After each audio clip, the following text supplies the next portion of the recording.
Question de Gilles. Que pensez-vous d'une possible mise sous tutelle de la France par le FMI? J'ai lu un tweet X de Christian Cotten qui explique que Macron aurait dissous parce que la dette de la France est devenue ingérable. Je cite, « Le mois dernier, la France a reçu une délégation entière du Fonds monétaire international, une rencontre restée secrète que le gouvernement s'est bien gardé d'annoncer aux Français. » Fin de citation. Car le FMI envisage de placer la France sous tutelle budgétaire. Alors, merci pour cette question. C'est une question intéressante. D'ailleurs, je ne savais pas que vous alliez me poser cette question, mais j'en parlais moi-même tout à l'heure, en citant cet article qui est sorti dans le magazine Le Point et qui disait Matignon, l'hypothèse, je ne sais plus comment elle s'appelle, son prénom, mais son nom de famille, c'est Georgieva, qui est donc cette Bulgare, cette femme de nationalité bulgare et qui est directrice générale du Fonds monétaire international. Donc il est vrai effectivement que les plus grands problèmes actuellement auxquels est confrontée la France ne sont pas vraiment traités. Sur la question de l'immigration, personne n'en parle. Sur la question de l'insécurité, personne n'en parle actuellement parce que on est en période électorale depuis des semaines et des semaines. Pourtant, il y a tous les jours, il y a des nouvelles attaques au couteau dans toutes les villes de France. L'immigration continue à être torrentielle avec la bénédiction d'ailleurs de la Commission européenne et des institutions européennes. Et effectivement, l'une des choses les plus graves, c'est la situation financière. Voilà. Et la situation, pas seulement financière de la France, mais la situation financière d'un certain nombre de PME et de l'économie française, parce que l'économie française se porte mal, et le nombre de défaillances d'entreprises, et je pense notamment aux PME, je ne parle pas des entreprises d'auto-entrepreneurs, parce que ça, on peut en créer autant qu'on veut, mais parfois ça ne débouche jamais sur rien, etc. Je parle vraiment des PME. On n'a jamais eu autant de faillites de PME depuis, je sais plus, une dizaine d'années, une quinzaine d'années. Je vous renvoie au compte Twitter de Marc Toiti, cet économiste que j'aime bien et que d'ailleurs j'avais reçu à UPR TV et qui ne cesse de tirer la sonnette d'alarme mois après mois sur les résultats calamiteux de l'économie française. Il y a eu, je crois que j'en ai parlé l'autre jour, il me semble, c'est-à-dire que les comptes sur le déficit budgétaire de l'État sont sortis pour le mois de mai. Sur les 12 derniers mois glissants, c'est-à-dire de juin 2023 à mai 2024, le déficit est de moins 179 milliards, 53, je crois, milliards d'euros. C'est du jamais vu. Donc il y a une dérive complète, la dette est effectivement hors contrôle. C'est pour ça que la vérité, c'est que là, il y a les Jeux Olympiques, il y a les élections, mais la réalité, c'est qu'à la rentrée, il va y avoir très probablement des décisions terribles qui vont être prises à l'exigence de la Commission européenne, de la Banque centrale européenne et aussi du Fonds monétaire international.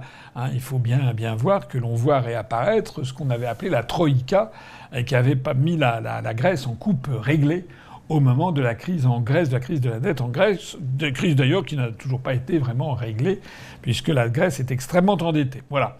Donc en effet, il y a cette crise. Alors est-ce que Macron a dissous l'Assemblée nationale pour cela? Je ne sais pas. On pourrait comprendre qu'il aurait eu envie de refiler la patate chaude à quelqu'un d'autre. À ce moment-là, il aurait dû refuser, par exemple, le Front républicain contre le Rassemblement national. Honnêtement, il aurait dû refiler le bébé au RN pour que M. Bardella, dont l'expérience professionnelle, notamment en matière monétaire et financière, est exactement égale à zéro, de même que son expérience sur tous les sujets. M. Bardella à la tête d'un gouvernement RN face à la crise de la dette, je ne sais pas ce qui serait passé. Mais c'est pareil d'ailleurs avec le Front de gauche. Ça serait assez cocasse, si j'ose dire, parce que ça serait dramatique, ça serait assez cocasse de voir M. Mélenchon qui serait Premier ministre et qui serait convoqué par la Troïka et par le Fonds monétaire international, la Banque centrale européenne et la Commission européenne. Bon, ça serait intéressant de voir, sachant que Monsieur Mélenchon est le grand spécialiste, il postillonne comme ça des rodomontades sur le fait qu'il imposera ci, il imposera ça, sauf qu'il a pris des engagements formels vis-à-vis de son électorat il faut rester dans l'Union européenne, il faut rester dans l'euro. Donc terminé. Là, il sera bien obligé, à partir de ses engagements, de passer sous les fourches caudines. Voilà. Alors je pense que ça fait d'ailleurs partie du malaise actuel, c'est que il est possible qu'on qu'on ait un gouvernement extraordinairement faible, peu soutenu par l'opinion publique, une espèce de conglomérat de gens qui se détestent et qui soit confronté à des demandes très importantes venues d'Allemagne, venues des États-Unis. C'est possible. Une question de Roselyne. Bonsoir, Président. Roselyne ? Roselyne. Ne me dites pas que c'est Roselyne Bachelot. Ce n'est pas précisé, malheureusement. Comment anticiper les prochaines échéances électorales ? Si de nouvelles élections législatives avaient lieu dans un an, en juillet 2025, pouvons-nous déjà nous préparer et y réfléchir ? Ah oui, ma réponse est oui, évidemment.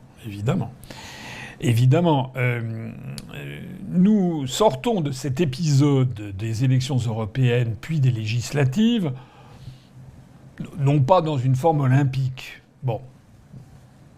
On a eu la grosse déconvenue des élections européennes, où vraiment j'étais vraiment convaincu que nous dépasserions 3% et que nous serions remboursés. J'espérais même que nous dépasserait 5%, qu'on aurait des députés. Bon, je l'ai dit 50 fois, je ne vais pas le redire encore, mais c'est que pour nous, pas seulement pour moi, mais pour tous ceux d'entre vous qui nous aidaient, les militants sur le terrain, qui ont collé des affiches, distribué des tracts, mais aussi toutes celles et tous ceux que je remercie une nouvelle fois, qui ont versé de l'argent pour qu'on fasse une campagne, qui ont été généreux chacun en fonction de leurs moyens, c'est une déconvenue que nous avons eue. Bon. Mais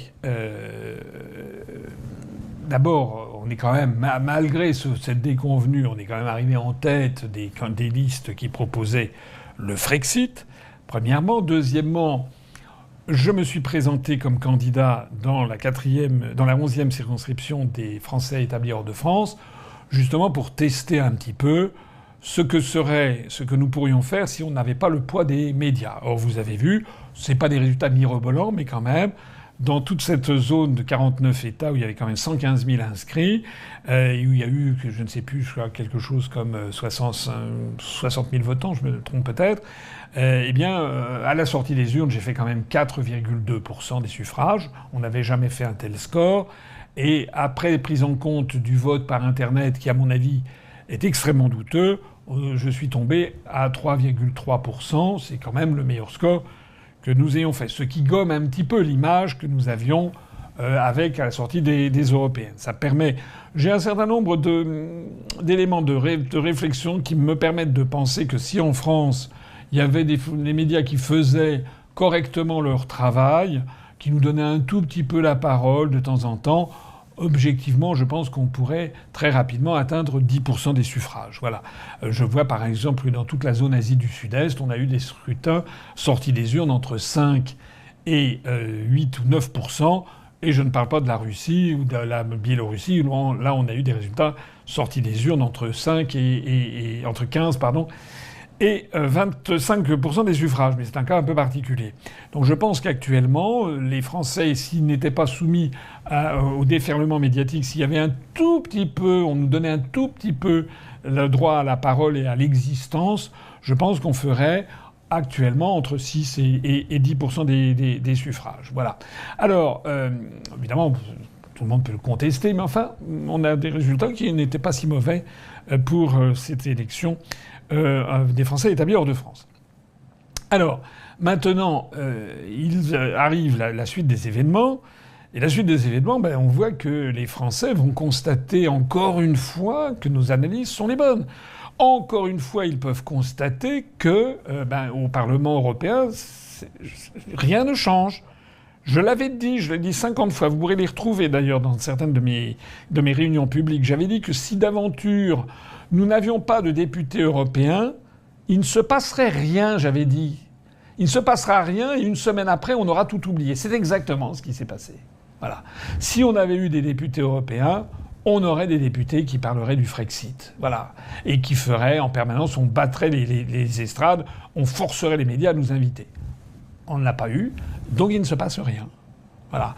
Et puis, vous savez aussi que tout ce que j'ai dit sur les faux opposants, on est en train de voir que Macron est en train de tirer son épingle du jeu de tout ce méli-mélo actuel. Parce que finalement, au bout du compte, c'est presque lui qui est le grand gagnant de cette opération, puisque le Rassemblement national devait sortir extrêmement vainqueur. Il sort quand même affaibli, ou du moins son image a été très ternie par cette affaire, et qui a quand même troublé beaucoup de ses partisans. Le LFI est au bord de l'explosion, le Front populaire, donc tout ça n'est pas très bon. Dans ce temps-là, les vrais sujets sont toujours sortis de la scène. C'est pour ça que, pour répondre à cet internaute, à Roselyne, il faut effectivement ne surtout pas mettre sac à terre, il faut continuer, il faut profiter de tous les instants, y compris pendant les vacances, pour aller voir vos amis, vos collègues, de la famille, etc. Et puis ne pas hésiter à parler de politique et à dire « mais est-ce que vous savez qu'il y a un parti politique qui dit des choses très très différentes ?» Moi je vois parfois dans des débats sur Le Monde ou Le Figaro, etc.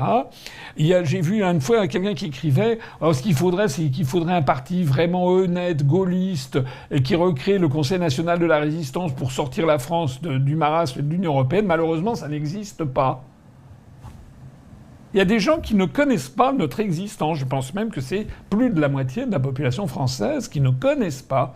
Parce que si vous êtes je sais pas, vous vivez à Romorantin ou bien je sais pas moi, à Biscarrosse ou à Colmar, si vous écoutez, vous êtes pas très intéressé par le politique, vous écoutez les informations. Si vous écoutez le matin France Inter, à midi RTL et le soir TF1, depuis 7 ans, il n'a jamais été question de l'UPR ni de ma personne.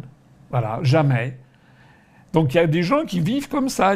Tout le monde n'est pas sur Internet, tout le monde ne va pas écouter non plus TVL ou bien Radio Courtoisie ou Tocsin ou les quelques médias qui... Voilà. Donc le problème, il est là. C'est pour ça qu'il faut absolument se mobiliser et continuer notre travail, parce que je pense que le travail finira par payer. Je le constate, je l'ai déjà dit, il faut bien faire la différence entre le capital de notoriété et le capital de sympathie d'une part, et le résultat dans les urnes d'autre part. J'en ai encore eu un exemple d'ailleurs. Hier, en prenant le métro, en revenant de Tocsin, c'est à l'autre bout de Paris, c'est à Boulogne-Billancourt, j'ai pris le métro j'avais 40 minutes de métro, et à un moment, il y a un voyageur, un jeune qui avait 21 ans, qui est venu me voir, comme ça, qui est sorti brutalement, je ne l'avais pas remarqué. Il n'y avait pas trop de monde parce qu'il devait être... c'était vers 9h30 du matin, ou 10h du matin. Il n'y avait pas trop de monde dans la rame. Il est venu me voir, mais « Ah, monsieur Asselineau, vraiment formidable, je suis beaucoup tout ce que vous dites, etc. Est-ce que vous me permettriez d'avoir un selfie ?» Mais ça, alors des scènes comme ça, j'en ai sans arrêt. Donc je lui dis très bien, faisons un selfie. Donc je souris, il fera le selfie. Et évidemment, je lui pose la même question que à tout le monde dans tous les cas. J'ai dit, mais est-ce que je peux savoir pour qui vous avez voté ? Et là, comme j'ai déjà eu l'occasion de vous le témoigner, rebolote, je suis désolé de dire ce qu'il m'a dit, mais c'est la vérité. Pour les élections européennes, je lui ai dit, vous avez voté pour qui ? Il m'a dit qu'il avait voté la liste Macron. Il avait voté Valérie Hayer. Voilà. J'ai dit, mais attendez, j'ai déjà des anecdotes comme ça. J'ai dit, comment est-ce que vous pouvez dire que ce que je fais est vachement bien ? Comment est-ce que vous pouvez avoir envie d'être pris en photo avec moi et m'annoncer dans le même mouvement que vous avez voté pour la liste de Valérie Hayer ? Alors il était très embêté, il a trouvé comme ça, il a dit, oui, j'ai pas été tout à fait convaincu par tous vos arguments. Bon, j'allais pas entamer, il était gentil, j'allais pas de toute façon le houspiller, puis on était dans le métro. Enfin, j'avais failli lui dire, mais parce que vous êtes convaincu par les raisonnements, les résultats de M. Macron ou de Mme Hayer, vous trouvez que la France est dans une belle situation ? Le problème, c'est ça, c'est vraiment, je touche du doigt quelque chose qu'il faut vraiment que tout le monde comprenne. C'est que y a des gens qui veulent toujours essayer de trouver ce qui ne va pas, que si nous avons des résultats décevants, ça serait de notre faute. Je ne dis pas bien sûr qu'on peut améliorer. Enfin déjà, personne n'a fait mieux que nous pour l'instant. Hein. Allons regarder toutes les copies qui sont apparues depuis 17 ans de l'UPR. Personne n'a fait mieux que nous. Personne ne fait de meilleurs résultats. Voilà, c'est la vérité. Donc le premier point, c'est celui-ci, y compris tous ceux qui nous donnaient des leçons sur le thème, voilà, etc. Si c'est pas s'y prendre, il faut avoir une autre stratégie. Non! Le résultat, c'est le poids des médias est absolument fondamental. On l'a vu d'ailleurs. Là, il y a eu cet exemple qui a défrayé un petit peu la chronique d'une candidate du Rassemblement national qui a eu 33% des suffrages au premier tour. Personne ne l'avait jamais vue. D'ailleurs, de fait, elle était malade, elle n'était pas venue dans sa circonscription, elle avait fait zéro campagne, elle a eu 33% des suffrages. Voilà. Alors qu'à contrario, vous avez des gens hyper connus comme Dieudonné et Francis Lalanne qui ont fait 0,5% et 1% en Guadeloupe, alors qu'ils sont très très connus. Bon. Ça veut dire que les médias jouent un rôle absolument décisif. Et nous sommes invisibilisés. Est-ce que les gens qui se disent « Tiens, je vais créer un parti politique parce que Asselineau n'y arrive pas, etc. Moi, je vais faire beaucoup mieux », on en a compté 30. On en est au 31e ou 32e. Ils se sont tous plantés. Voilà. Donc, le problème, il vient de là. Et il vient du fait qu'il y a un certain nombre de gens qui, au moment de voter, n'ont pas le cran nécessaire pour se dire je vais voter pour ce que je crois juste. Parce qu'il y a des gens qui sont sensibles à ce qu'ils entendent ailleurs. Donc quand ils regardent une de mes vidéos, ils disent oui, ça c'est quand même vraiment intéressant. Puis après ça, il y a le lavage de cerveau derrière. Ou alors ils sont avec des amis, ils vont prendre une pizza entre copains. Et puis à un moment, entre la poire et le fromage, ça tombe, la conversation tombe. Mais toi, tu vas pour qui tu vas voter? Alors il y a des gens qui disent moi je vote LFI, je vais faire barrage. Ça c'est à la mode. Ou alors moi je vote RN parce que Bardella, ça c'est à la mode. Mais si quelqu'un dit moi je vais voter Asselineau, il y a des gens qui disent non mais ça c'est un petit candidat, c'est un vote inutile, tu perds ton. C'est ça la vérité. Et donc, il y a beaucoup de gens, je pense que parmi ceux qui m'écoutent, il y en a qui se reconnaissent, qui se disent au fond d'eux-mêmes, oui, quand même, c'est vrai que c'est un petit candidat, bon, allez, je vais quand même voter pour utile. Mais c'est totalement inutile. Hein, le seul vote utile, c'était de voter pour nous, aux européennes. Hein. Le vote utile tel qu'on l'a présenté, c'est utile pour quoi, en fait? C'est utile pour se suicider. C'est utile pour tuer la France. Ce que les médias appellent le vote utile, c'est un vote qui permet à l'oligarchie de détruire notre pays. Voilà. Alors, pour répondre à la question, oui, il faut continuer sur le terrain, plus que jamais. 2, il faut sans arrêt rappeler nos analyses qui, depuis 17 ans et demi, n'ont pas varié d'un iota et ont toujours été confirmées par les événements. Il faut diffuser autour de vous la bonne parole, comme les chrétiens des catacombes, sous Néron ou sous Dioclétien. Il faut donc diffuser la bonne parole, donner à lire ou à voir les vidéos. On a fait un très gros effort pour que des vidéos beaucoup plus courtes désormais soient disponibles. C'est pas uniquement des très grandes vidéos qui très longues. Quoique, il en faut pour tous les goûts, parce qu'il y a beaucoup de gens qui trouvent que les vidéos longues sont celles les plus intéressantes. Donc on fait des vidéos longues, on fait des vidéos plus courtes. Là, par exemple, les directs sont tronçonnés question par question, sont envoyés sur notre chaîne qui s'appelle Asselineau TV, ou sur l'autre compte Twitter. Donc on essaie de multiplier l'offre. On est beaucoup plus présent sur TikTok, sur Instagram, notamment je salue ici le travail effectué par le jeune Scott qui nous a rejoints, de même que je salue le travail de Marc et de Lucas qui sont actuellement avec moi, qui sont dans la régie. Voilà, on a fait le plus. Diffuser tout ça, diffuser tout ceci. Et puis, effectivement, tout le monde a à l'esprit qu'il est possible, c'est pas sûr, mais c'est quand même très vraisemblable, qu'il y ait une nouvelle dissolution de l'Assemblée nationale dans un an, en juin 2025.